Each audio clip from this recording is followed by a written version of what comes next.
Tonight, the day's major developing stories here on Prime. The incredible footage of the moment the escape killer in Pennsylvania climbed his way out of prison and what, if anything, authorities could have done to prevent his escape.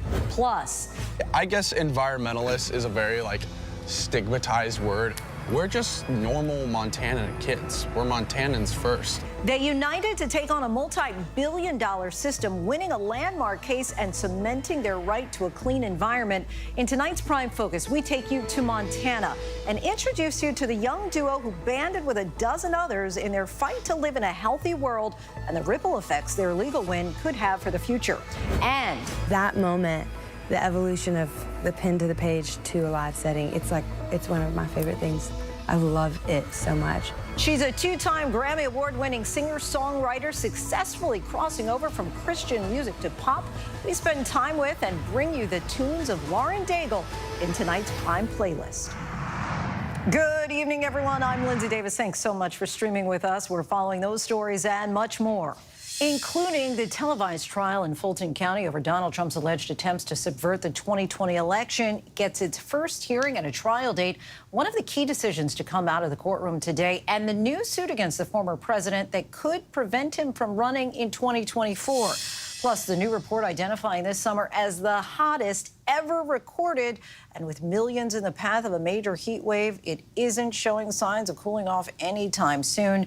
How large swaths of the country are dealing with this heat onslaught, and what's next? The major recall for an airbag piece that's impacting some 52 million cars nationwide, and more than 100,000 of them will be used over the course of the U.S. Open. Why tennis balls are a growing problem for the environment in tonight's By the Numbers. Our correspondents are fanned out across the country covering those stories and much more for us tonight.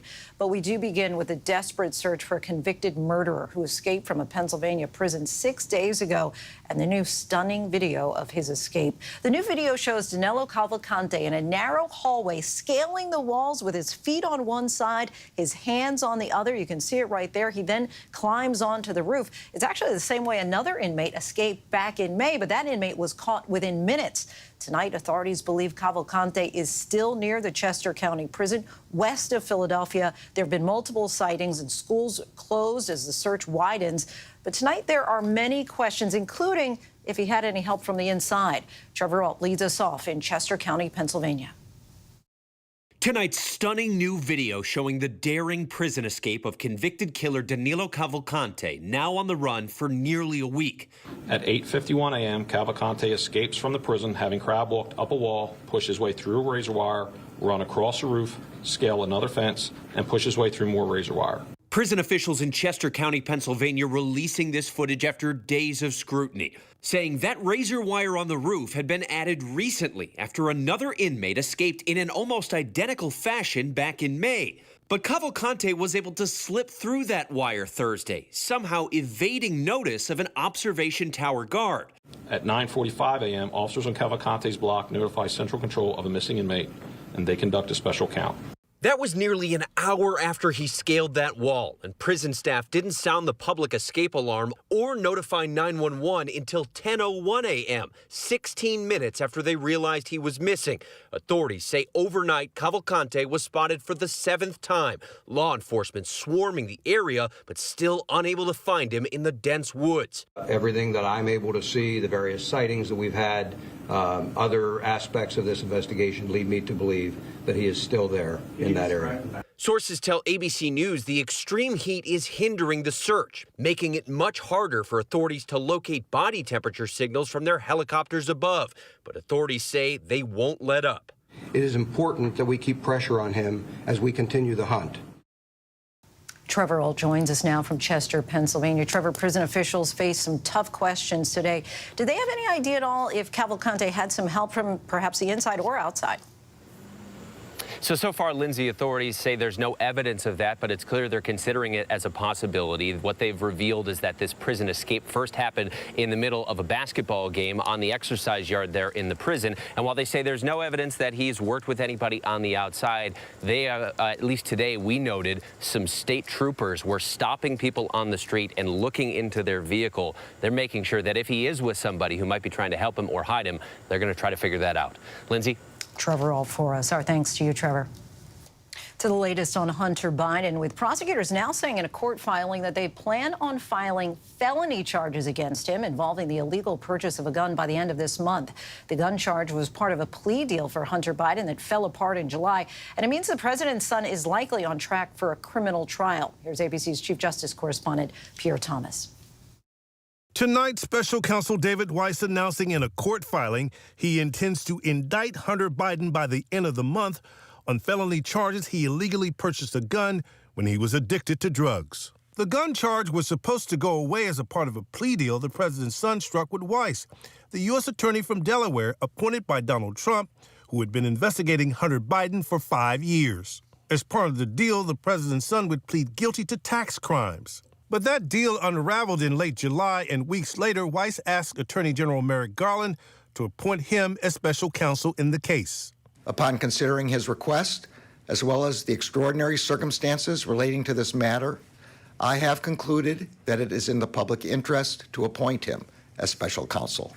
Weiss has made it clear the parties are no longer in plea negotiations, telling the court on August 11th the parties are at an impasse, and the government believes this case will not resolve short of a trial. President Biden standing by his son, but pointedly refusing to comment on his case. I have no comment on any investigation that's going on. That's up to the Justice Department, and that's all I have to say. The president staying out of this one. Pierre Thomas joins us now. Pierre, how is Hunter Biden's team responding to this latest development?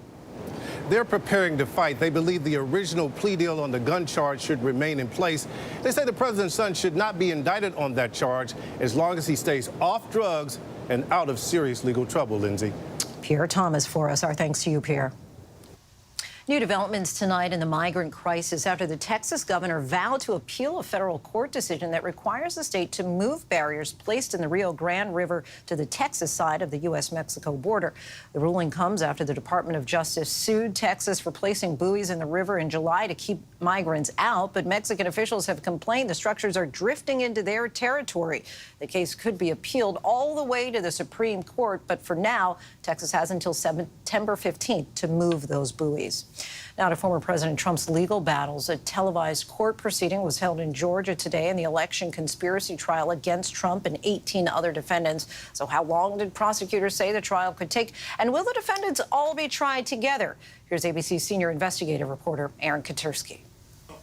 Tonight, prosecutors in Atlanta telling the judge they expect the trial of former President Trump and his 18 alleged co-conspirators to take 4 months and involve dozens of witnesses. There are in excess of 150 witnesses that the state intends to call. Prosecutors want to try all 19 defendants, including Trump, together. But today, Judge Scott McAfee seemed unconvinced. I remain very skeptical, but we can. I'm willing to hear what you have to say on it. It came in a hearing where two of the defendants, lawyers Sidney Powell and Kenneth Chesborough, each asked to stand trial alone and earlier than the others.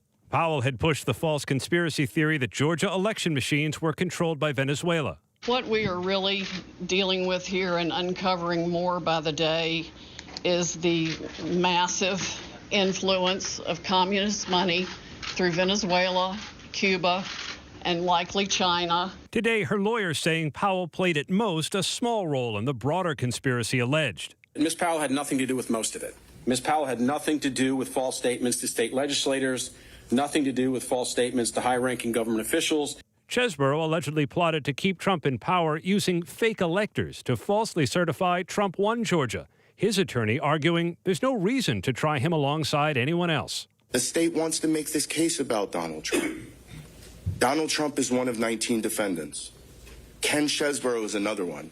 But prosecutors argue even if Chesborough and Powell had limited roles, they're charged with taking part in a larger conspiracy. Anytime a person enters into a conspiracy, they are liable for all of the acts of all of their co-conspirators.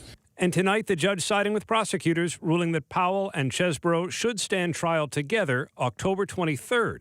But he still hasn't decided whether the former president and the others will stand trial with them or at a later date. It just seems a bit unrealistic to think that we can handle all 19 in 40-something days. Many have said from the beginning it seems a bit ambitious. Aaron Katersky joins us now. Aaron, so what happens next in Georgia? Lindsay, the judge is going to hold another proceeding on Thursday of next week to determine once and for all whether the district attorney in Fulton County will get her wish to try all 19 defendants together. Trump was asked today whether he would testify in Georgia or in any of the 3 other criminal proceedings he faces. He said he would, although, Lindsay, we know his lawyers may have a different idea about that. Lindsay? Aaron Katersky for us. Thanks, Aaron. Tonight, there's a new lawsuit citing the 14th Amendment, which aims to bar former President Trump from the primary ballot in Colorado. The 14th Amendment's disqualification clause bars any person from holding federal or state office if they engaged in insurrection or rebellion against the United States, whether or not they were convicted of a crime. The lawsuit claims Trump's efforts to overturn the 2020 election disqualify him. Similar efforts are now underway in key swing states like Pennsylvania, Arizona, Michigan, and Wisconsin. A late season heat wave and new record highs from Texas all the way to the Northeast. A whopping 88 million people in 20 states are now on alert. ABC's Stephanie Ramos has the latest. Tonight, millions sweltering through a late season record breaking heat wave. Washington, D.C. declaring a hot weather emergency. It felt like the triple digits there today. It's really hot. My crew and I were staying dehydrated, drink a lot of water. New York City under heat advisory. Stifling temps in Philadelphia just as kids head back to school. Philadelphia schools just announced all schools that don't have air conditioning will be dismissing early for the rest of the week. Young children among those most at risk in the heat. Children have a different physiology than adults, and the very young and the very old don't tolerate heat as well, especially when the humidity is higher. And sadly tonight, a tragic reminder that the heat can kill. In Jacksonville Beach, Florida, a 2-year-old child found left in a vehicle. Police believe her death is heat-related. And Lindsay, this September heat wave comes as a new report out today from European climate researchers confirms that summer of 2023 was the world's hottest 3 months on record. Lindsay. Stephanie, thank you. Now let's bring in senior meteorologist Rob Marciano, who is tracking this heat and tropical storm Lee, soon to be a hurricane. Hey, Rob. Hi, Lindsay. You know, that same report that Stephanie just spoke of also reported that the month of August, ocean temperatures globally highest on record. So that's fuel for hurricanes, as you know. We'll get to Hurricane Lee in just a second, but this heat wave in the Northeast especially just out of control. 100 degrees today in Baltimore. Yesterday you were 99 the day before. Just oppressive heat wave in September. We hit records in Newark, in Albany, and Baltimore, just to name a few, and heat advisory stretch from New England all the way down to Texas. That front you see, it's moving real slow, and it's not going to get all the way through, but it's going to get close enough to trigger some storms that will break the heat, but not the humidity. And some of these storms mean business. I think tomorrow, late in the day, D.C. to Baltimore, maybe New York City, certainly back up through Albany and Burlington, we could see some damaging storms. All right. Hurricane Lee, now about 1,000 miles east of the Leeward Islands, so way out there. The forecast is to bring it north of the Caribbean, but it explodes in intensity, feeding off that warm water, rapid intensification to a Cat 4 by Saturday is the forecast, and then Monday somewhere north of Puerto Rico. Longer range computer models kind of want to make that turn that we would like to see. Bermuda wouldn't love it, but we would like to see that. But at this point, it's so far out, Lindsay, there's really no confidence that this thing could miss the U.S. We're certainly hoping for that. Lindsay? We certainly are. Our Rob Marciano, our thanks to you as always. The family of a pregnant Ohio woman shot by police last month has called the newly released body cam footage of the shooting incident, quote, sick, and is demanding the officer be held accountable. Police fatally shot Takaya Young in her car in Blendon Township after accusing her of stealing from a grocery store. Young denied the allegation and was 7 months pregnant when she died in the shooting. The Ohio Bureau of Criminal Investigation said they've launched a probe but have no timeline for releasing their findings. A new warning about airbag inflators and the risk of serious injury or death after a mother was killed by pieces of metal. ABC's Kana Whitworth has more on the 12 automakers that could contain these parts. Tonight, an urgent warning for drivers as 52 million airbag inflators could pose risk of serious injury or death, according to the National Highway Traffic Safety Administration, prompting the new push for a massive recall affecting at least 25 million vehicles on American roads. There is a chance that when the airbags deploy, that Basically, pieces of metal, some shrapnel could be directed towards you, and instead of saving your life, it could potentially cause some injury. And so that is the big concern here. According to the agency, vehicles manufactured by 12 automakers may have driver or passenger airbags containing the potentially defective parts. BMW, Ford, GM, Hyundai, Kia, Maserati, Mercedes-Benz, Porsche, Tesla, Toyota, and Volkswagen. The 8-year investigation was spurred by reports of ruptures in different vehicle makes and models, allegedly resulting in several injuries and the death of a Michigan mother of 10. Marlene Bodowan's attorney says she was struck and killed by metal fragments when her 2015 Chevy Traverse was involved in a minor accident. Kana Whitworth joins us. Now, Kana, what does the manufacturer have to say? Right, Lindsay, so ARC has not responded to our request for comment, but they did deny the request for a voluntary recall, saying this investigation simply lacked sufficient evidence. And Lindsay, they also called those ruptures isolated events. Kana Whitworth for us. Our thanks to you, Kana. We head overseas now for the ongoing war in Ukraine after a deadly Russian airstrike left more than a dozen dead, even a child. This is U.S. Secretary of State Antony Blinken made a surprise visit. Bert Clenett is in Ukraine for us tonight. Tonight, the moment a Russian missile strikes a marketplace during the lunch rush hour in the eastern city of Konstantinivka, killing at least 17 people, one of them a child. Dozens are injured. First responders racing to the scene to put out the fires, treat victims and carry away the dead in body bags. President Zelensky condemning the Kremlin for targeting innocent people who were simply shopping. The market attack hours after U.S. Secretary of State Antony Blinken arrived in Kyiv for a surprise visit in a show of continued American support for Ukraine's fight. We see the important progress that's being made now in the counteroffensive, and that's very, very encouraging. Blinken pledging more than $1 billion in U.S. aid today, bringing the total amount committed by the U.S. since the start of the war to over $75 billion. Blinken's visit coming at a critical juncture on the battlefield, with Ukraine hoping more U.S. military support will help them push through Russia's heavily fortified defenses in the south. Western officials today saying that after 18 months of war, Russia has now lost half of its combat power. Lindsay, the latest aid package for Ukraine includes depleted uranium rounds for Abrams tanks, which will help them to pierce through the armour of Russian tanks on the battlefield. Lindsay. Britt, thank you. A California judge has stopped a school district from mandating that parents be notified if children change their gender identity or pronouns at school. The ruling comes after the Chino Valley Unified School District, which serves 27,000 students, introduced a policy that would require educators to tell parents when their children use a different gender to the one listed on their official paperwork. The state's attorney general has welcomed the court's decision and is also suing the school district for violating LGBTQ+ rights. Still much more to get to tonight on Prime. Coming up, the close call on a main highway as debris impales one driver's windshield, how they walked away unscathed. But next, the young duo in Montana who helped take the fight over climate change to court and won. We take a look at what's motivating their mission and what it could mean for the future. We've seen just in our own lives, particularly in the last 5 or 6 years, just kind of this infiltration of climate change and its effects into our own lives that we didn't ask for. Whenever news breaks, the crush of families here in Poland. Here in Kentucky, no match for the tornado. From Monterey Park, California, on the ground in Ukraine. Reporting from Uvalde, Texas. ABC News Live is right there everywhere. From the scene of that deadly missile strike in Dnipro, Ukraine. Reporting from the earthquake in Turkey.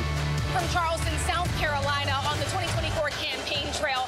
From Kathmandu, Nepal. In Truckee, California, covering record snowfall. Traveling with the president in Mexico City. Wherever the story.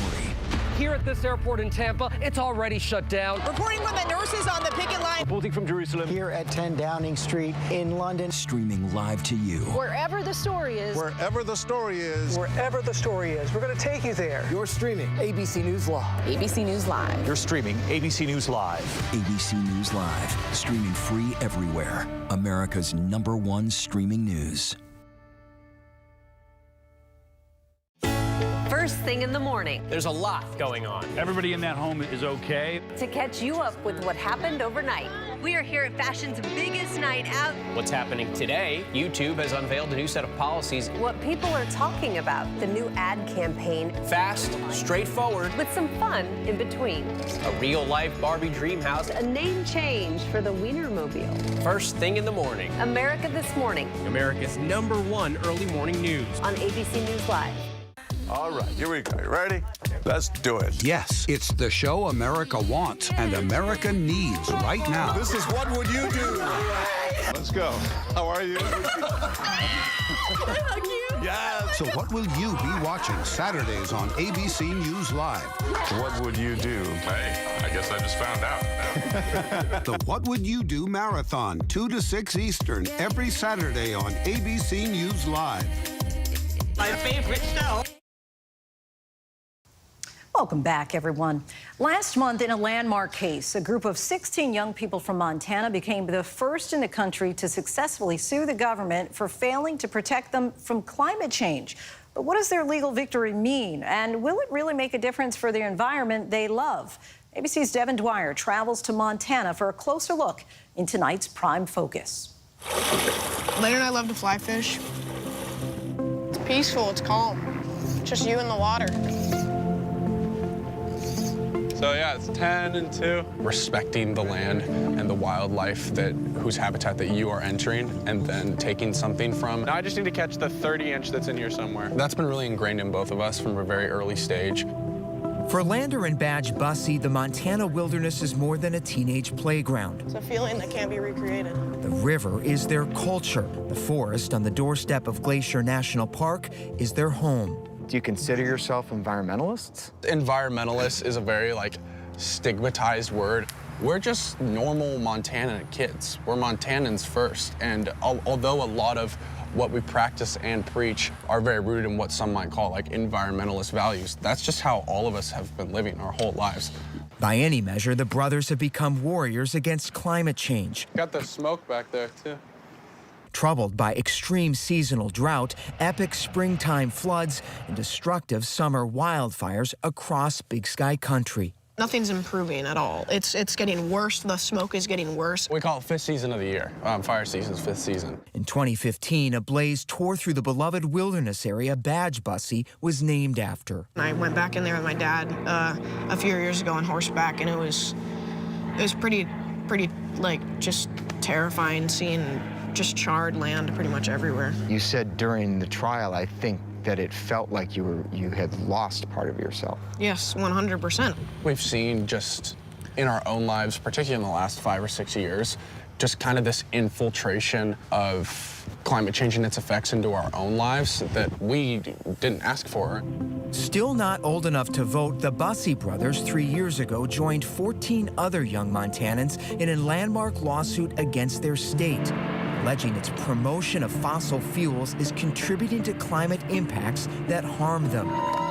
Both boys took the stand to testify publicly during a 7-day trial, and in August, when State Judge Kathy Seeley handed down her decision, they won. Is it sunk in that you guys made history? It really feels like the ball's starting to roll now. There was a lot of skepticism about how much progress something like this would even have in a place like Montana where fossil fuels dominate. Montana's Constitution declares all residents have a right to a clean and healthful environment, one of just a handful of states with explicit protections for the environment in the state's Bill of Rights. We're very lucky to have that, and it's just, it hasn't been provided, and finally it's going to be, and I think it's huge that she finally declared it. The judge's 100-page decision says Montana officials cannot ignore the impact of greenhouse gas emissions and still comply with the Constitution when evaluating permits for new energy projects across the state. It was a big deal. Roger Sullivan represented the kid plaintiffs at trial. We will see a difference on the ground in terms of permitting decisions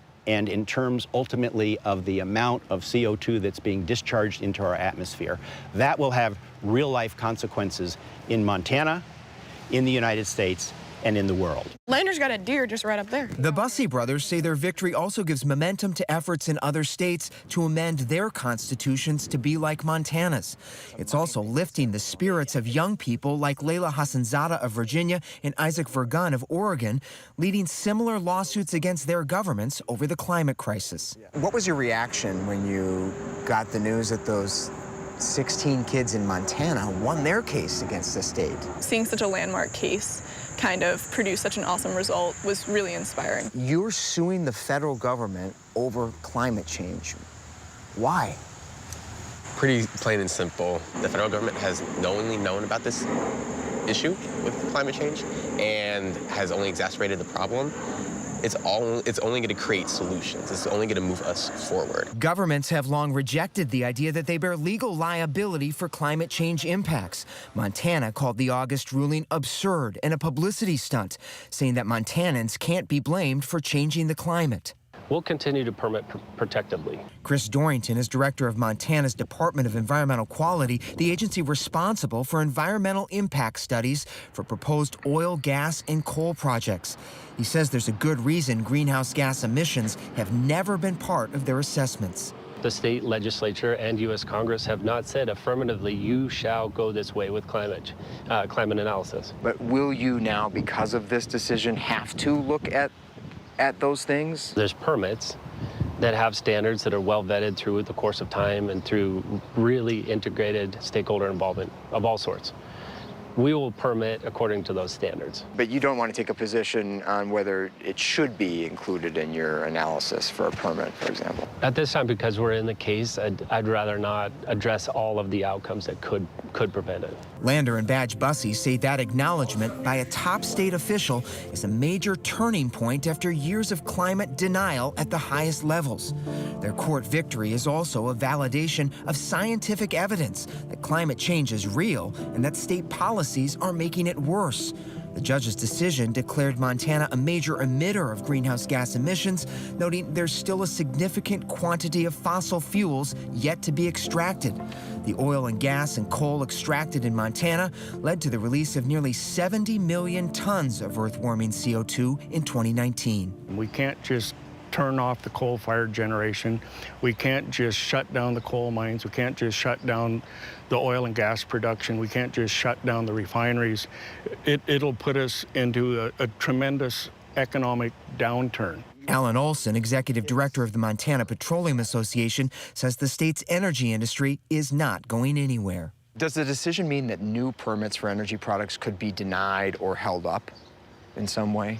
I don't see them being denied or held up at the permitting level, but I do see that as a possibility through litigation in the courts.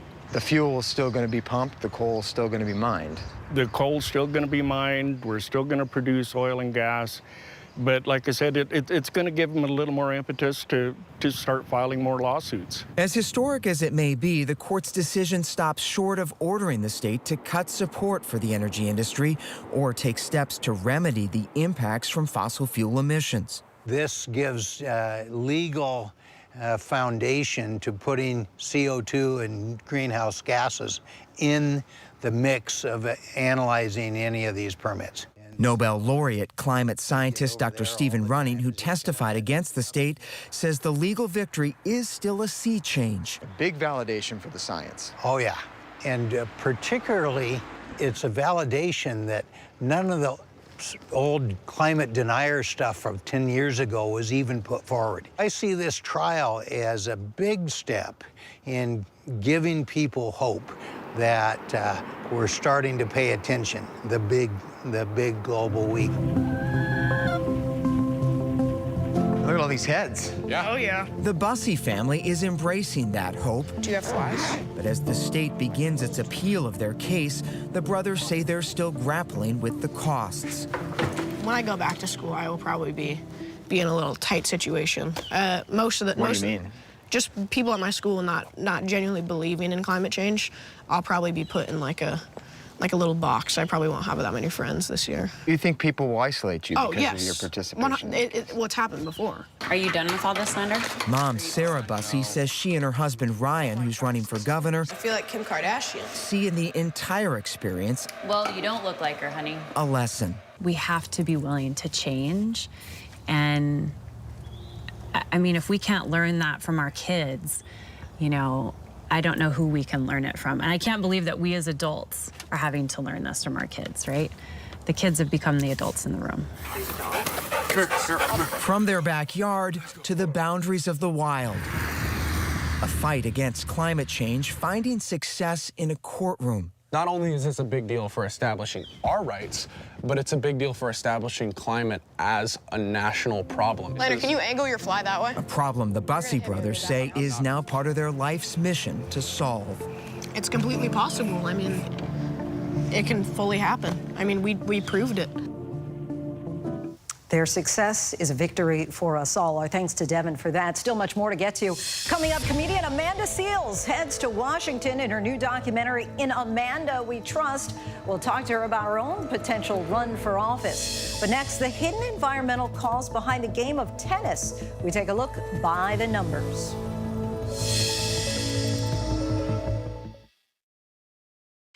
With so much at stake, so much on the line, more Americans turn here than any other newscast. ABC News World News Tonight with David Muir, America's #1 most watched newscast across all of television.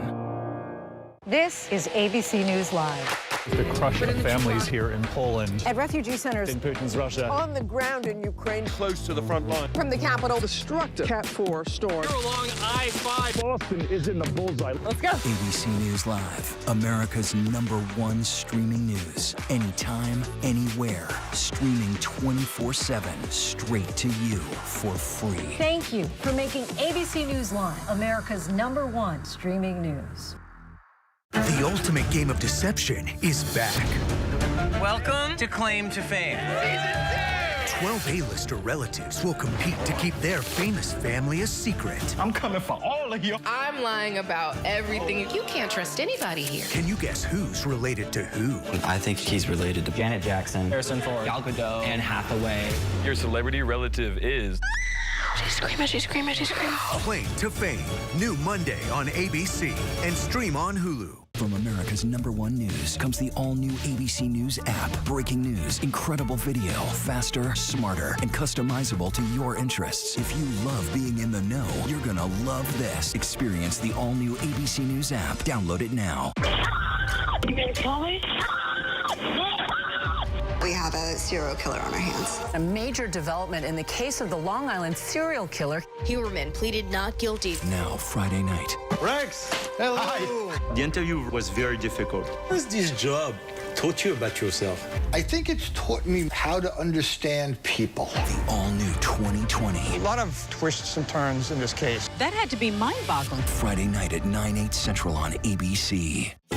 First thing in the morning. There's a lot going on. Everybody in that home is okay. To catch you up with what happened overnight.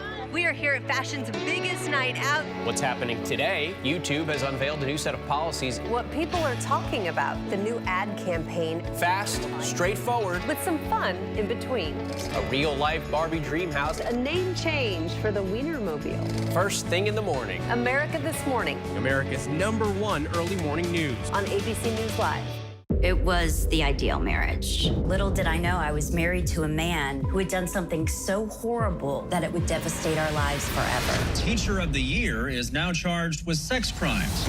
Only on Hulu. He was living a double life. The shocking story behind a #1 true crime podcast.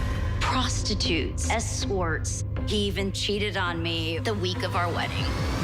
Betrayal, the perfect husband. He had a lot of fantasies. Now streaming only on Hulu. When I got sent to Idaho to cover the murders of 4 college students, it was a story that didn't make any sense. 4 students stabbed to death in their beds while 2 roommates were home. You gotta think to yourself, okay, who's the target and how many people would a man go through to get to his target? I'm Kana Whitworth with ABC News. This is the story of savage murders, a determined small-town police force, and a scholar of crime. This is the King Road Killings. The full series is out now. Listen to every episode wherever you get your podcasts.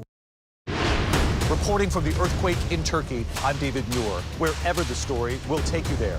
You're streaming ABC News Live. Welcome back, everyone. With the U.S. Open now in full swing, one thing you may not be thinking about is just how many tennis balls are used at each tournament and what happens to them after that. Let's take a look by the numbers. Grand Slam events like the U.S. Open will go through nearly 100,000 balls over the course of a tournament. And unfortunately, tennis balls are quite difficult to recycle. Nearly all of the 330 million tennis balls made every year will eventually get thrown away. Most will end up in landfills, and it could take more than 400 years for them to decompose. 1920, that's the year the modern-day tennis ball was designed, and the pressurized balls have changed very little since then. The balls used in all 7 of the rounds of the U.S. Open are made from virgin rubber, which activists say leads to deforestation of rubber trees in the Amazon. Another issue is the places that the balls are made, mainly in Thailand and China. They have to be shipped thousands of miles to reach the U.S. and Europe. Some nonprofits are stepping up, though. Vermont-based Recycle Ball says that it's on pace to collect 3 million tennis balls this year from the U.S. and Canada. They then are recycled and sold as dog toys or used for the bottom of chairs or ground up to use for other uses. If you're wondering what you can do, activists say to start thinking about using tennis balls as many times as possible before you ultimately throw them out. And we still have much more ahead here on Prime tonight. The post-football role Tom Brady just took on. We promise you will not be able to guess what it is. And in tonight's Prime playlist, singer-songwriter Lauren Daigle is making waves as she crosses over into the world of pop. But first, a look at our top trending stories on abcnews.com.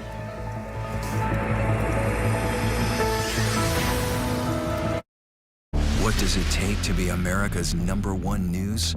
It takes asking the straightforward, tough questions. Do you believe that Donald Trump should ever be president again? How would your mom feel about your relationship with your brother now? I can't imagine what it feels like to go from $20 billion to $100,000. Yeah. Are you worried about going to jail? You write that you had low-grade depression. How'd you get out of that? The news-making interviews. You said that there were 6 friends. One of them was sick. Yeah. Do you have future political aspirations? Going to the front line. The search for survivors. How does this war end? And getting to the heart of the story. Thank you for being here. We'll be here for the long run. ABC News, #1 in the morning, the #1 newscast, #1 in daytime talk, Friday nights, Sunday mornings versus the competition, and the #1 streaming news. Thank you for making ABC News America's trusted, straightforward first choice. First thing in the morning. There's a lot going on. Everybody in that home is okay. To catch you up with what happened overnight. We are here at fashion's biggest night out. What's happening today? YouTube has unveiled a new set of policies. What people are talking about. The new ad campaign. Fast, straightforward. With some fun in between. A real-life Barbie dream house. A name change for the Wienermobile. First thing in the morning. America This Morning. America's #1 early morning news. On ABC News Live. This is ABC News Live. The crush of families here in Poland. At refugee centers. In Putin's Russia. On the ground in Ukraine. Close to the front line. From the capital, destructive Cat 4 storm. You're along I-5. Boston is in the bullseye. Let's go. ABC News Live, America's #1 streaming news. Anytime, anywhere. Streaming 24/7, straight to you for free. Thank you for making ABC News Live America's #1 streaming news. When I got sent to Idaho to cover the murders of 4 college students, it was a story that didn't make any sense. 4 students stabbed to death in their beds while 2 roommates were home. You gotta think to yourself, okay, who's the target and how many people would a man go through to get to his target? I'm Kana Whitworth with ABC News. This is the story of savage murders, a determined small-town police force, and a scholar of crime. This is the King Road Killings. The full series is out now. Listen to every episode wherever you get your podcasts. Get ready, America, every Friday. The hottest trends, styles, and must-have. What's the right stuff to buy right now? I really love that. It's time to buy the right stuff. Yes! And save big time, too. The right stuff. Fridays on GMA. You're going to love it. Wherever news breaks, it's so important to always remember that lives are changed. Getting you behind the stories as they happen. ABC News Live Prime. We'll take you there. Streaming free on ABC News Live. All right, here we go. You ready? Let's do it. Yes, it's the show America wants and America needs right now. This is What Would You Do? Let's go. How are you? Yeah. So what will you be watching Saturdays on ABC News Live? What would you do? Hey, I guess I just found out. The What Would You Do Marathon, 2 to 6 Eastern, every Saturday on ABC News Live. My favorite show. A man sues Maui County and the state of Hawaii over his daughter's wildfire death. A driver escapes a very close call on a main highway. And Tom Brady announces a surprising new post-football role. These stories and much more in tonight's Rundown. Rebecca Rands could not escape the wildfire. She tried to get away. Her escape routes were cut off, and she was overtaken by flames and died in Lahaina. Now the father of the 57-year-old is filing a lawsuit against the county of Maui and the state of Hawaii, naming them as co-defendants, claiming they are liable for her death because of invasive, non-native, and flammable grasses that have been allowed to spread on Maui that he says should have been cut down. He says the deaths were preventable. He also names Hawaiian Electric and a major landowner on Maui for being responsible for his daughter's death. Just as schools are starting in earnest across the country, COVID cases are also on the rise. Hospitalizations up 16%. Moderna says its updated COVID vaccine booster should be available by the middle of this month and adds a 9-fold increase in antibodies against the newer COVID Omicron variant BA.286. While some Americans are weary of getting COVID boosters, the CDC recommends them along with RSV and flu shots for the fall. A lucky driver in Maine had a close call on the turnpike. Officials say a 21-year-old woman was driving along when another car heading in the same direction ran over debris on the road, sending it flying through the windshield of her Jeep, just barely missing her in the driver's seat. Police say the metal object was just inches away from the driver. The woman suffered minor injuries and was able to pull the car over to the side of the road. Super Bowl champion Tom Brady has a new team. Delta Airlines announced that Brady will be joining the company as a strategic advisor. The company says the 3-time NFL MVP will work alongside Delta to assist with training initiatives for their employees. In a press release, Brady says his mom was a flight attendant and that he's flown Delta countless times over the course of his career. The legendary quarterback won 7 Super Bowls and played in the NFL for 23 seasons, mostly with the Patriots, before retiring as a Tampa Bay Buccaneer in 2023. The Rolling Stones are back at it, announcing a new album and dropping a new single, Angry, along with a video starring actress Sydney Sweeney. Don't get angry with me. Sweeney riding along on the streets of Hollywood in a vintage drop-top convertible as billboards come to life with footage of the Stones performing their song. The new album, Hackney Diamonds, is out October 20th. It's the band's first album of original songs since 2005. Our next guest is no stranger to talking about the issues that matter and learning to laugh at them. In the new documentary, In Amanda We Trust, comedian Amanda Seales heads to our nation's capital to speak to Americans and policymakers about the politics that shape our government. This as Amanda contemplates her own run for office. Take a look. I wanted to get some insight from some folks who are already on the inside. And your afro is needed here. No one is going to believe me in this. You know what? You never told me, what are you running for? The question really is, what are we running to? I'm running to the people. Joining us now is none other than Amanda Seales. Thank you so much for being here. Thanks for having me. Okay, so you decided to document your trip to D.C. as you contemplate a run. What made you, I mean, there's so many questions here. First, why'd you decide you might throw your name in the ring? So it really is the fact that people are always telling me online, like, you should run for president, you should run for president, Amanda for president. And so when I was contemplating how I wanted to form these little segments, I was like, you know what? What if we wrap it around that concept? And like, if I were gonna run for president, what are the steps that I would take? If I was gonna run for any office, what are the steps I would take?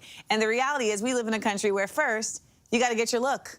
You got to get your legislative look, you know, and that's just the optics. Then it was like, well, let's go talk to some people who already do this job to get some insight into what that entails, which was Representative Jamal Momin and Representative Ilhan Omar. And then it was like, okay, well, let's just talk to the people about, like, what do they even see government as? I believe to all degrees that our liberation is education. And if we keep getting further away from government, we notice that it keeps getting more involved in our lives, and we allow that. Now, how did this morph into this when it was initially going to start out as a stand-up special? So it started out as a stand-up special, but as production always goes, surprises happen. And so originally I was like, okay, I'm going to do a stand-up special. It's going to be just as good as my HBO stand-up special. But then I remembered I'm not wealthy. So, like, the content will be good, but, like, how are you going to shoot it and get it out there in that same way? We went to D.C., and, I mean, it gave us everything. I mean, we really got to use every ounce of this footage in this project because it feels like it was an anointed project. So many comedians are really, I'm going to call it like empty calories, their jokes, right? They're afraid to really touch on, in particular, politics, especially right now in this cancel culture. But you really dive in head first. I mean, this is tackling politics as much as you can. What is it that keeps you running toward these hot button issues? Well, first of all, I really love Black people. And we are in a racist nation, and there's a lot of effort being made to gaslight the whole country, not just Black people, into believing that that is not the case. And in order to really challenge that, in order to challenge the systems that are supported by that, we need to understand these systems. We have to get away from ignorance. And I have a gift with my comedy in being able to simplify what has been made to feel like really complex concepts. And so in doing that, I have purpose. If you were to run for president, what would be your platform? What would be some of the social issues, the civic issues that you would really be putting at the forefront? First of all, there's far too much power given to policing. The reality is that we oftentimes are arguing the past, but we're not applying it to the present. And we know that policing has just ravaged underprivileged and Black and brown communities in this country in ways that are in front of our faces and that need to be addressed. That's one. Two, housing. There just simply needs to be equal opportunity to housing. I think, we need to understand foreign policy. We need to look at the way America is existing on a global scale. I think for a lot of us, like, we understand America as Americans and we're kept with blinders on. There really isn't a global perspective that I feel like America takes its place as. Because this is, it's serious, but it's... it is. But it's using different methods. Right. And so what do you hope that people will take away from this special? Curiosity, first and foremost.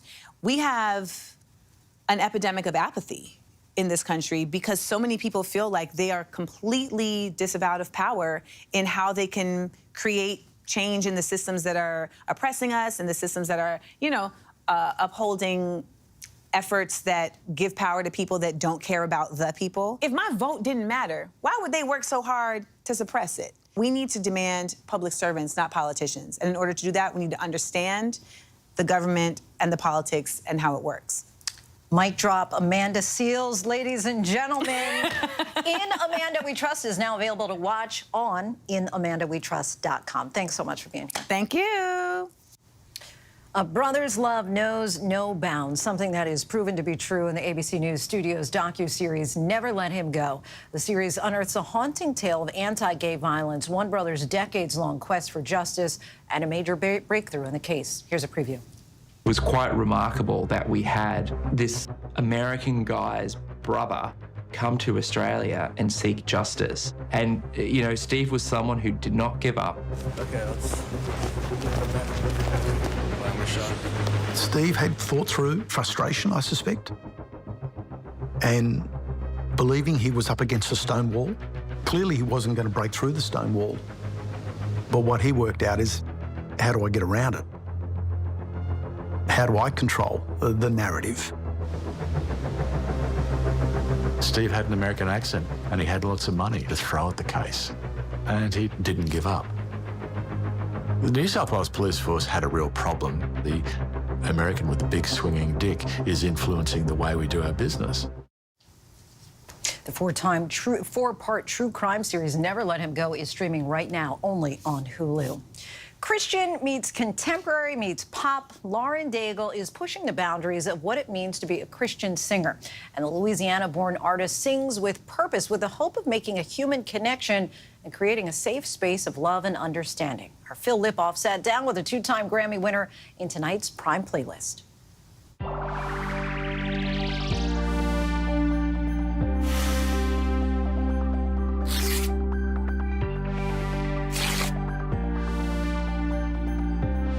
One, two, three. She sings for these people out here. A quick but meaningful prayer.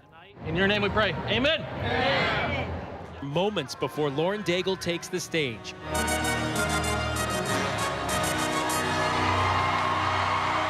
The audience on this night in Philadelphia, a mix of Christian music lovers and fans who just can't get enough of her voice. You say I'm loved when I can't feel a thing. Her 2018 breakout hit, You Say, introduced Lauren to the world. When I am falling short. The song rocketing to #1 on the Hot Christian Songs chart and staying there for a record-setting 100 weeks.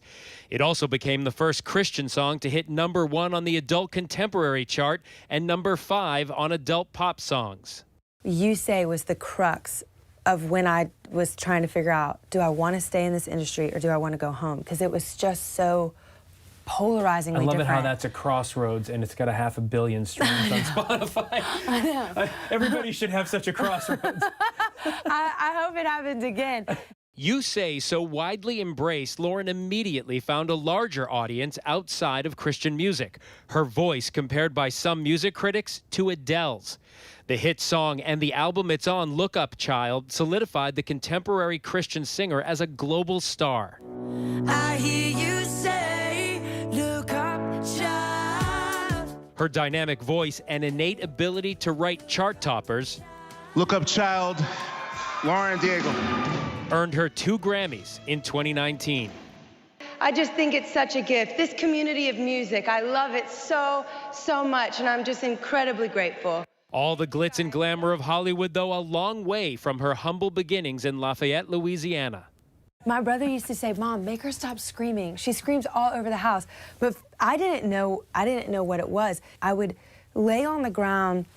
There was like a radio or whatever, and I'd lay on the ground and just wait. I'd be like, how much longer until one of their songs comes on? Her favorites, Celine Dion and Whitney Houston. The best voices in the business. Oh, so that's, yeah. Couldn't get enough. Whitney just, still to this day, I'm like, oh my God, is there ever going to be another voice like that? Lauren found her voice in high school, homebound for 2 years with an immune deficiency that she calls an extreme form of mono. My mom, to like kind of keep me out of depression because I was turning a leaf, she was like, would you want to sing? The first time that I realized I had like a voice or anything like that was I was singing at church, and it was a tiny church, like 100, 200 people, right? And I was scrubbing toilets to, I was somebody's maid in exchange for voice lessons. And I remember thinking, I was a little high school student, I didn't have any money. And I just thought, I will work to get voice lessons. Once she did, Lauren's sights were set on American Idol.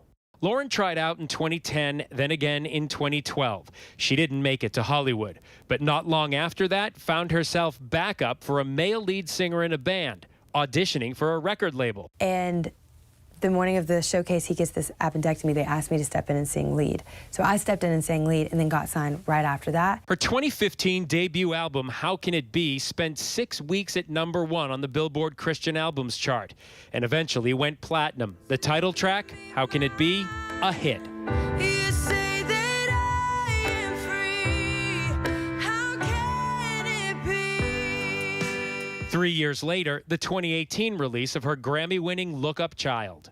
You're not threatened by the war. You're not shaken by the storm. Lauren is a prolific writer, surprising us by revealing where she writes so many of her songs. Half of my songs. Really? Oh, 1,000%. In the bathroom, 1,000%. Rescue, written in the bathroom. Stop. Yeah. Oh, that's such a great song.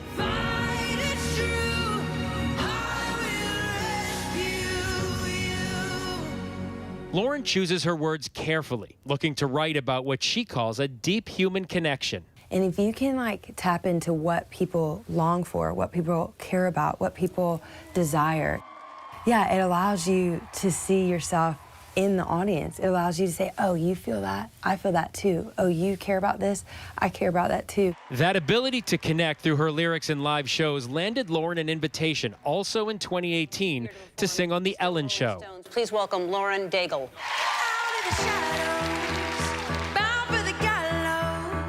A triumphant television performance, but then something she never saw coming. I get this call from my manager, and she's like, your phone might be blowing up soon. She's like, yeah, I mean, some radio stations are not playing your song, or that might be a possibility. And I was like, oh, it'll be fine, it'll be fine. And then when it became personal is when I was like, wow, this is unbelievably painful. Now that you saved me. Backlash from some in the Christian community for singing on a show with an openly gay host. It was the total antithesis of what I was putting out into the world, right? I'm like, oh, I wanted an environment for people to feel accepted and loved and feel like finally a place I can let my hair down because people are kind here. And then the opposite was happening. 5 years after that painful moment, her latest self-titled release with powerful songs like Thank God I Do.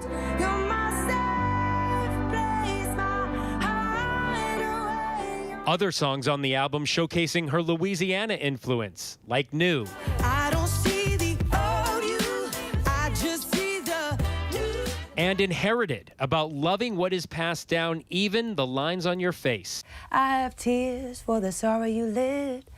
I try to love the way you do. Everybody thinks it's me, but I inherited from you. And then this, 7 years after disappointment on American Idol, invited back to surprise a contestant singing her Grammy-winning song. It was very real. It was very live. It was Right. very honest. We wrote this song. It's called Thank God I Do. Real and honest. That's what Lauren says she strives for in life and in her music. Ultimately, she says, it's about that human connection.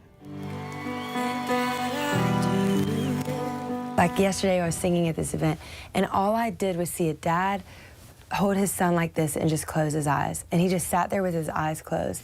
I don't know where he's going. I don't know what it is that he's experiencing, but I do know that there's something deep within that says, oh, yeah, me too. And that moment, the evolution of the pen to the page to a live setting, it's like, it's one of my favorite things. I love it so much. Enjoyed listening to her music. Our thanks to Phil Lipoff for bringing us that. Lauren Daigle's upcoming self-titled album comes out this Friday, featuring 13 new songs. And that is our show for this hour. I'm Lindsay Davis. Be sure to stay tuned to ABC News Live for more context and analysis of the day's top stories. Thanks so much for streaming with us.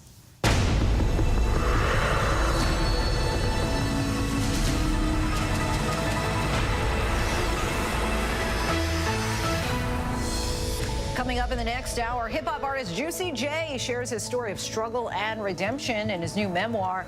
And what if you were surprised with private tennis lessons with a living legend? That story is coming up. Wherever news breaks, it's so important to always remember that lives are changed. Getting you behind the stories as they happen. ABC News Live Prime. We'll take you there.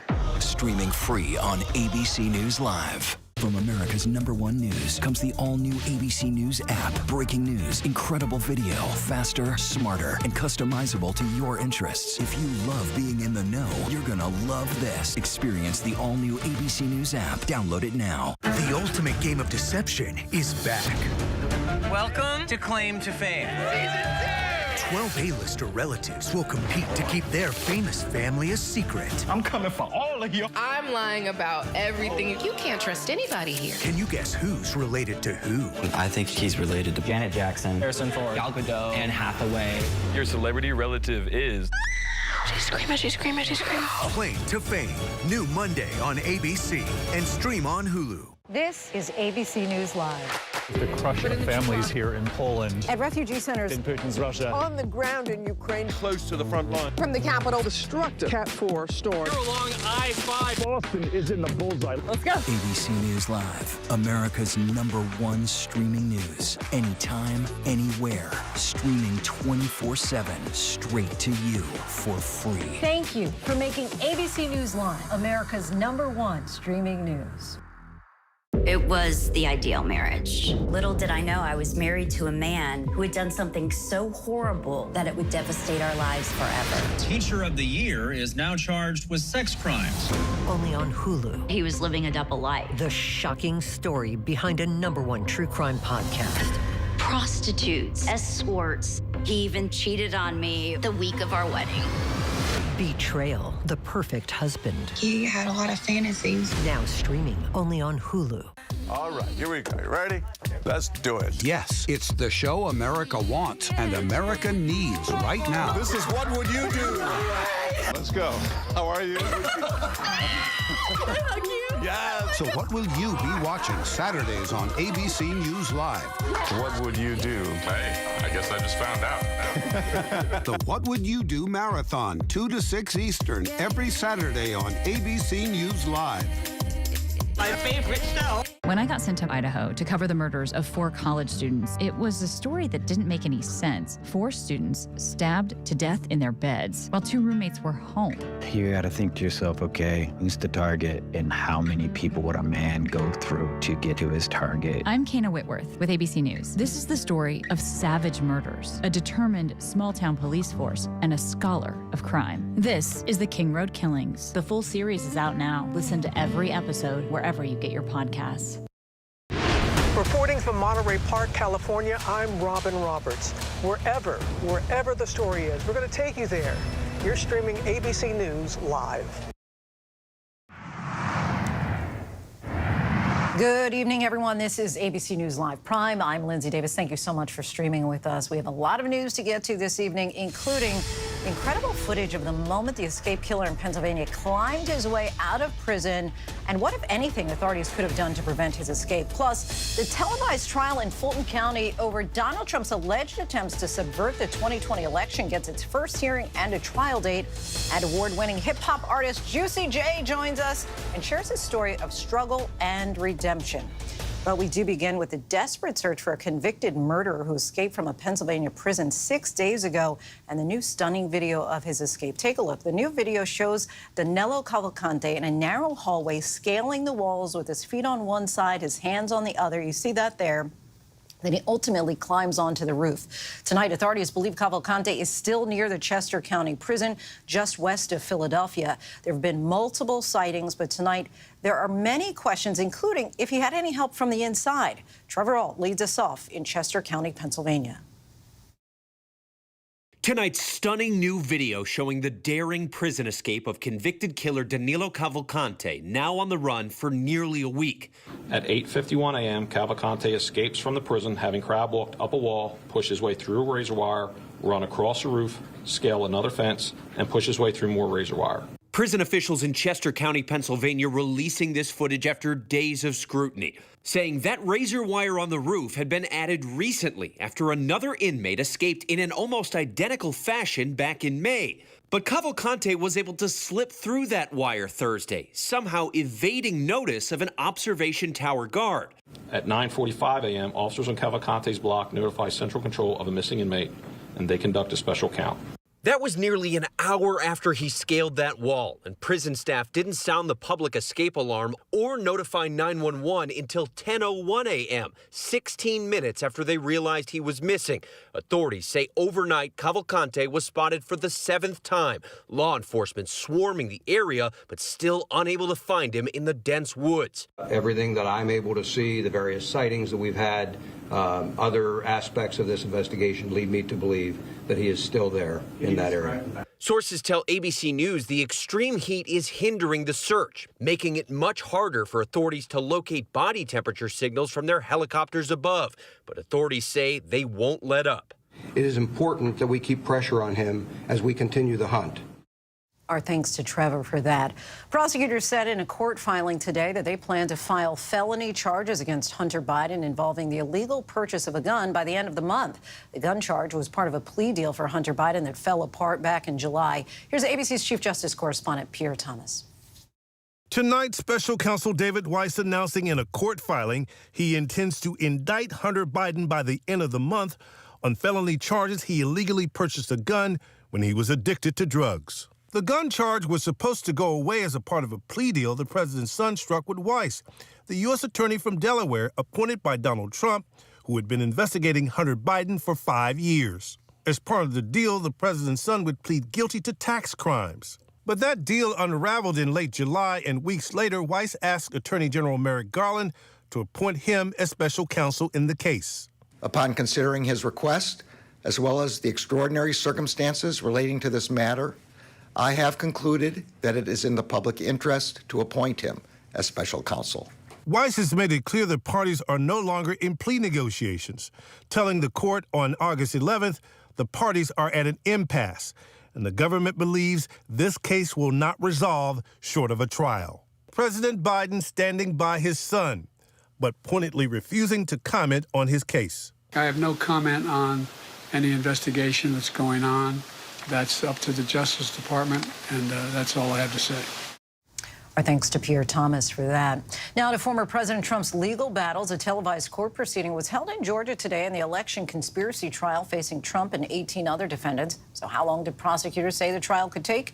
Here's ABC senior investigative reporter Aaron Katursky. Tonight, prosecutors in Atlanta telling the judge they expect the trial of former President Trump and his 18 alleged co-conspirators to take 4 months and involve dozens of witnesses. There are in excess of 150 witnesses that the state intends to call. Prosecutors want to try all 19 defendants, including Trump, together. But today, Judge Scott McAfee seemed unconvinced. I remain very skeptical, but we can. I'm willing to hear what you have to say on it. It came in a hearing where two of the defendants, lawyers Sidney Powell and Kenneth Chesborough, each asked to stand trial alone and earlier than the others. Powell had pushed the false conspiracy theory that Georgia election machines were controlled by Venezuela.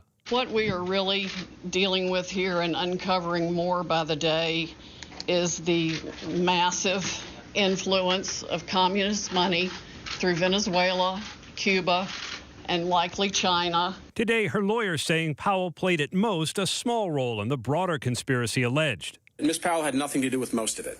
Ms. Powell had nothing to do with false statements to state legislators, nothing to do with false statements to high-ranking government officials. Chesborough allegedly plotted to keep Trump in power using fake electors to falsely certify Trump won Georgia. His attorney arguing there's no reason to try him alongside anyone else. The state wants to make this case about Donald Trump. Donald Trump is one of 19 defendants. Ken Chesborough is another one. But prosecutors argue even if Chesborough and Powell had limited roles, they're charged with taking part in a larger conspiracy. Anytime a person enters into a conspiracy, they are liable for all of the acts of all of their co-conspirators. And tonight, the judge siding with prosecutors, ruling that Powell and Chesborough should stand trial together October 23rd. But he still hasn't decided whether the former president and the others will stand trial with them or at a later date. It just seems a bit unrealistic to think that we can handle all 19 in 40-something days. Our thanks to Aaron Katursky for that. A late season heat wave and new record highs from Texas all the way to here in the Northeast. A whopping 88 million people in 20 states now on alert. ABC's Stephanie Ramos has the latest. Tonight, millions sweltering through a late-season record-breaking heat wave. Washington, D.C. declaring a hot weather emergency. It felt like the triple digits there today. It's really hot. My crew and I were staying dehydrated, drink a lot of water. New York City under heat advisory. Stifling temps in Philadelphia just as kids head back to school. Philadelphia schools just announced all schools that don't have air conditioning will be dismissing early for the rest of the week. Young children among those most at risk in the heat. Children have a different physiology than adults, and the very young and the very old don't tolerate heat as well, especially when the humidity is higher. And sadly tonight, a tragic reminder that the heat can kill. In Jacksonville Beach, Florida, a 2-year-old child found left in a vehicle. Police believe her death is heat-related. Thanks to Stephanie. Stephanie, thank you. Now let's bring in senior meteorologist Rob Marciano, who is tracking this heat and tropical storm Lee, soon to be a hurricane. Hey, Rob.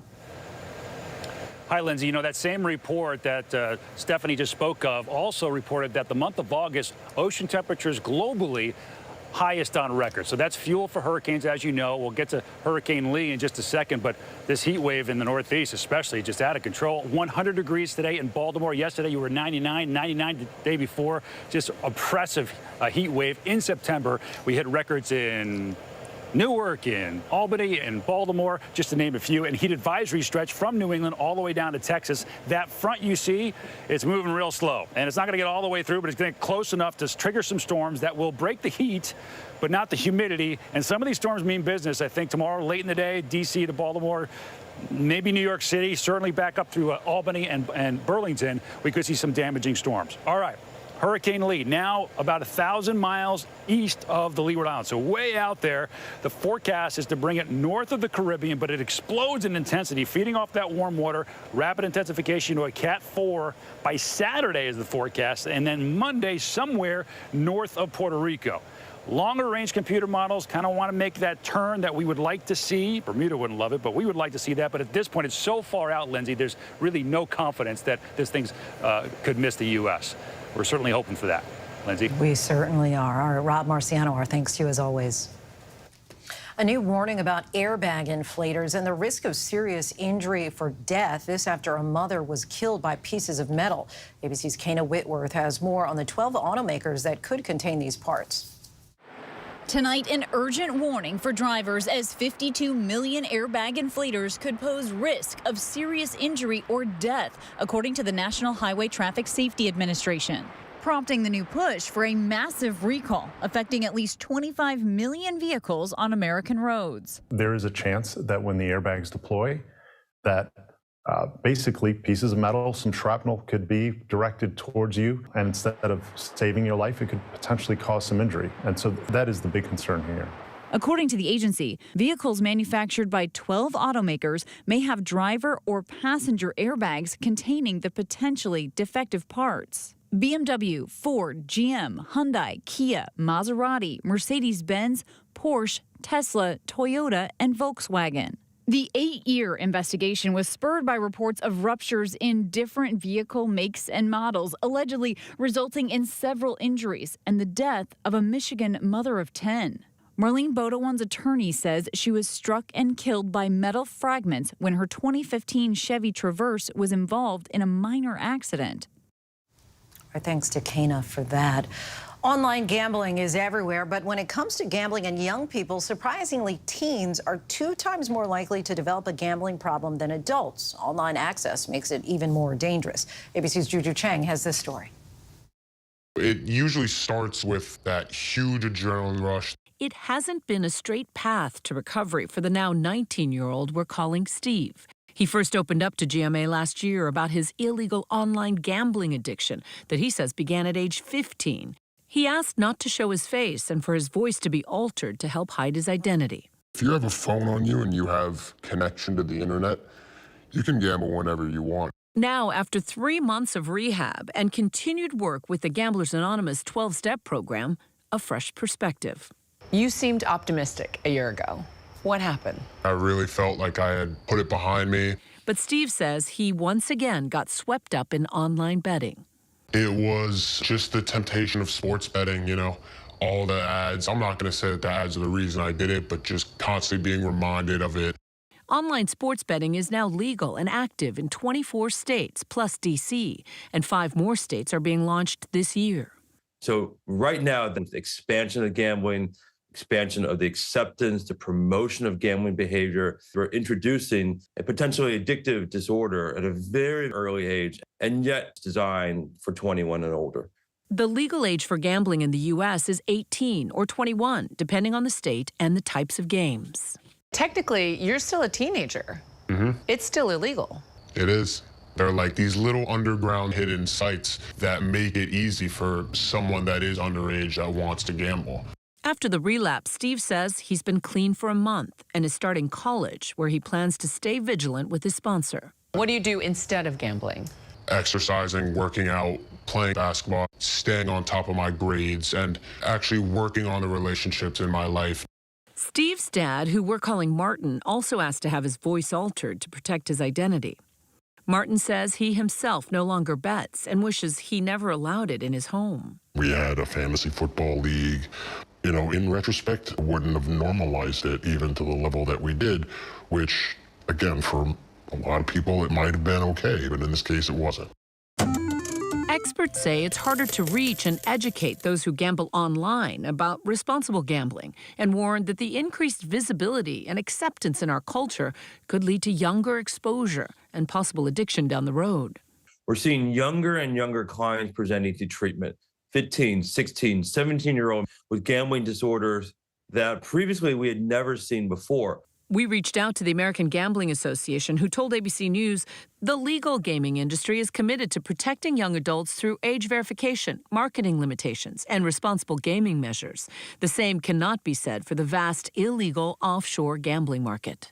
How easy is it for a teenager to hide that kind of gambling addiction from their parents? Oh, it's very easy. There's that one addiction that you can't necessarily see or smell on them. You really need the addict to be honest about it. And how does a parent get a child to be honest about it? Encourage them that whatever it is that they're dealing with, you're there to listen, you have their back, you're there to support them. Because your parents have had your back the whole way. Absolutely. Important reporting there from Juju. Our thanks to her. Still much more to get to tonight. Coming up, award-winning hip-hop artist Juicy J shares his story of struggle and redemption in his new memoir. But next, we have details of a major effort to return thousands of white rhinos to the wild in South Africa. Here in Poland. Here in Kentucky, no match for the tornado. From Monterey Park, California, on the ground in Ukraine. Reporting from Uvalde, Texas. ABC News Live is right there everywhere. From the scene of that deadly missile strike in Dnipro, Ukraine. Reporting from the earthquake in Turkey. From Charleston, South Carolina, on the 2024 campaign trail. From Kathmandu, Nepal. In Truckee, California, covering record snowfall. Traveling with the president in Mexico City. Wherever the story. Here at this airport in Tampa, it's already shut down. Reporting from the nurses on the picket line. Reporting from Jerusalem. Here at 10 Downing Street in London. Streaming live to you. Wherever the story is. Wherever the story is. Wherever the story is. We're going to take you there. You're streaming ABC News Live. ABC News Live. You're streaming ABC News Live. ABC News Live. Streaming free everywhere. America's #1 streaming news. And now, an announcement from America's #1 most watched morning show. We've got a million good reasons for you to watch GMA this September. Someone somewhere in America is about to get $1 million live on GMA. Could it be you? Watch GMA this September. Ah, you see how I did that? A million good reasons. Plus, the new cast of Dancing with the Stars will be revealed live, and the Sharks are back, giving you the real advice to grow your money. This September, put some good in your mornings with Good Morning America. All right, here we go. You ready? Let's do it. Yes, it's the show America wants and America needs right now. This is What Would You Do? Let's go. How are you? Yes. So what will you be watching Saturdays on ABC News Live? What would you do? Hey, I guess I just found out. The What Would You Do Marathon, 2 to 6 Eastern, every Saturday on ABC News Live. My favorite show. Reporting from the nation's capital, I'm Gio Benitez. Wherever the story is, we'll take you there. You're streaming ABC News Live. Welcome back, everyone. We're tracking several headlines around the world. Mexico's Supreme Court decriminalized abortion nationwide today. The court's sweeping decision comes amid a trend in Latin America of loosening restrictions on abortion, even as access has been limited in parts of the United States. Spanish soccer player Jenny Hermoso has accused Luis Rubiales of sexual assault for kissing her on the lips without her consent after the World's Women's Cup final. According to the country's prosecutor's office, Rubiales, who has insisted the kiss was consensual, Hermoso has denied that in statements issued by her and her players' union. According to Spain's sexual consent law passed last year, Rubiales could face a fine or prison sentence of 1 to 4 years if found guilty. South African conservation group African Parks has announced that it is set to release 2,000 southern white rhinos into the wild in what is set to be one of Africa's largest rewilding programs of any species. The rewilding, which is set to take place over the next 10 years, comes after the purchase by African Parks of one of the world's largest private captive rhino farms. At the beginning of the 1900s, there were an estimated 500,000 rhinos. They're now just a little more than 22,000. Academy Award-winning and Grammy-nominated hip-hop artist and producer Jordan Houston, best known by his stage name Juicy J, is known for being one of the original members of the platinum-selling rap group 3 6 Mafia. Let's take a listen to one of their hits. I gotta stay fly till I die.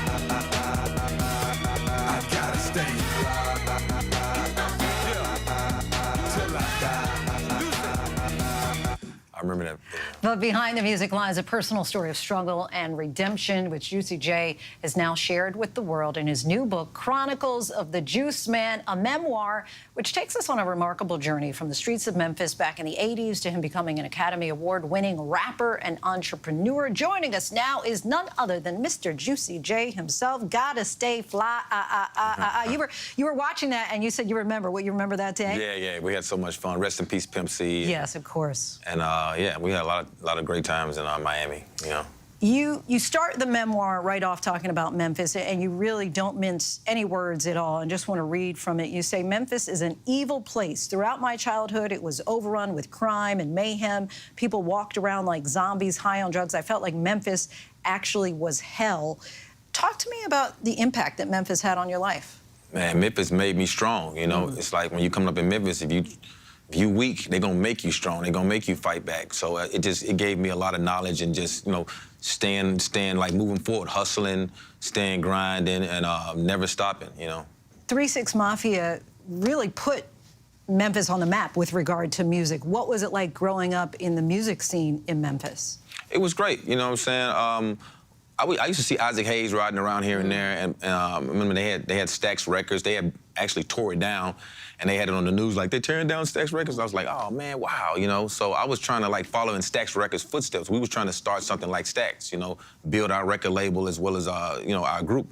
3 6 Mafia, of course, became the first hip-hop group to ever win an Oscar for Best Original Song for Hustles and Flow. It's Hard Out Here for a Pimp. Let's take a look. And the Oscar goes to... It's hard out here for a pimp. Oh, my God. Jordan Houston, Cedric Coleman, and Paul Bogart. It's hard out for a pimp. Hustle and flow. What a moment. Man. And yet, at the same time, you say that it was this moment that, in part, led to your unraveling. Yes. You know, coming from Memphis, a small city, we never won anything. We was an underground rap group, and here we had, you know, a few years later, after we started, at the Oscars performing and then winning. So it was like, that was a big change in our life, a huge change. And so it, you know, we partied, we had a great time, and then, you know, things start kind of, you know, getting a little shaky, you know what I'm saying? Drug usage and partying too much. So I was living in LA at the time. I had to get out of LA because I felt like I was probably going to either die if I stayed in LA because I was doing so much that I shouldn't have been doing. You talk about those times in LA when you became drug dependent. How were you able to overcome that? Man, I just prayed on it, and I got some help, and you know, got a therapist to help with my mental health and stuff like that. And hey, here I am. I'm back, man. You know, I'm back better than ever. You know. The recent passing of Gangsta Boo, former 3 6 Mafia member, had to have been such a loss for you. Curious if you can just give us some of your reflections on her life and how that has impacted you personally. Man, when she passed away, I pretty much cried every day. And the last time I saw her was like 2 months before she passed. And I just felt bad, you know, because we was talking for like maybe about an hour. When she left, I just felt bad because I was like, man, I want to talk to her about the drug usage. I want to tell her to get off the stuff. I miss her, though. Like, she was a major part of the group. She was a lyricist. She would, like, we would perform on stage. She'd just sit down, and then we'd rap it on stage. And when it's time for her to rap, she'd jump up, grab the mic, and the whole club would go crazy. You know what I'm saying? I miss her every day, though. You write that I want to make records about my childhood and how drugs have destroyed lots of people. With the next phase of my career, I want to make music that is more reflective, that could help and inspire people. What's next for Juicy J? Well, right now I'm executive producing Ty Dolla $ign's new album. I've been working with Meg Thee Stallion. I've been producing a lot of records for her new album. I got a project coming out called Memphis Zoo with this artist from Memphis named Xavier Wolf. And I'm an advocate for mental health awareness. And you've put this all down in your book, Chronicles of the Juice Man. What do you hope that people take away? I hope they get super inspired, and whether you do music or not, you can make it in life. You can make it in life. I think everything, to me, it's about peace. I know everybody trying to chase that check to be the billionaire, I had the most money and the most this, but to me, it's about having your mind at peace. Juicy J, we thank you so much for coming on the show. Chronicles of the Juice Man, a memoir, is now available to purchase wherever books are sold. And still to come, what if you could get ambushed with private tennis lessons with a living legend? ABC's Lara Spencer has that story when we come back. When I got sent to Idaho to cover the murders of 4 college students, it was a story that didn't make any sense. 4 students stabbed to death in their beds while 2 roommates were home. You gotta think to yourself, okay, who's the target and how many people would a man go through to get to his target? I'm Kana Whitworth with ABC News. This is the story of savage murders, a determined small-town police force, and a scholar of crime. This is the King Road Killings. The full series is out now. Listen to every episode wherever you get your podcasts. With so much at stake, so much on the line, more Americans turn here than any other newscast. ABC News World News Tonight with David Muir, America's #1 most watched newscast across all of television. From America's #1 news comes the all-new ABC News app. Breaking news, incredible video, faster, smarter, and customizable to your interests. If you love being in the know, you're gonna love this. Experience the all-new ABC News app. Download it now. All right, here we go. You ready? Let's do it. Yes, it's the show America wants and America needs right now. This is What Would You Do? Let's go. How are you? Yes. So what will you be watching Saturdays on ABC News Live? What would you do? Hey, I guess I just found out. The What Would You Do Marathon, 2 to 6 Eastern, every Saturday on ABC News Live. My favorite show. Finally tonight, an estimated 23.6 million people play tennis at all levels in the U.S. But what if you had the chance to get a private lesson from a Grand Slam winner? It could happen when you expect it the least. ABC's Lara Spencer shows us how. She is a 6-time Grand Slam doubles winner and has coached greats like Serena Williams, Sam Stosur, and not-so-greats like Robin and me. Nice form there. Nice. Now ESPN tennis analyst Renee Stubbs wants to coach you, whether you ask for it or not. So these are the kinds of places I like to just run onto and yell at people at. Come on, Brian, stop choking. Yep, we're gonna have to work on that one. All right, swing and a miss. That's why the former tennis pro has created ambush tennis, surprising everyday players on public courts. The native Aussie. This is a disaster. Dishing out tips in her own no-holds-barred way. Like your ball toss is like behind you, like this, right? So that's why you're like, oh my God. So my back is hurting watching you serve. In the most recent episode, Coach Stubbs bringing in the big guns, surprising young tennis players on a New York City public court with an impromptu lesson alongside Billie Jean King. Do you know who this is? Hi, I'm Billie Jean King. Here. The dynamic duo helping the next generation of players. Their head still, body's dynamic, but head still, like this. The main goal today is hit the ball in the middle of the strings, okay? Let's have a little fun. The whole idea is to make tennis fun and accessible to anyone who wants to give it a try. Racket back. Good. In again. Nice. Watch the ball. Where's my racket face? Where's my racket face? Excellent. Yes, racket face, strings to the ball. Words of wisdom from 2 of the greatest players in the world, and they could be coming to a court near you. 1, 2, 3. Highness.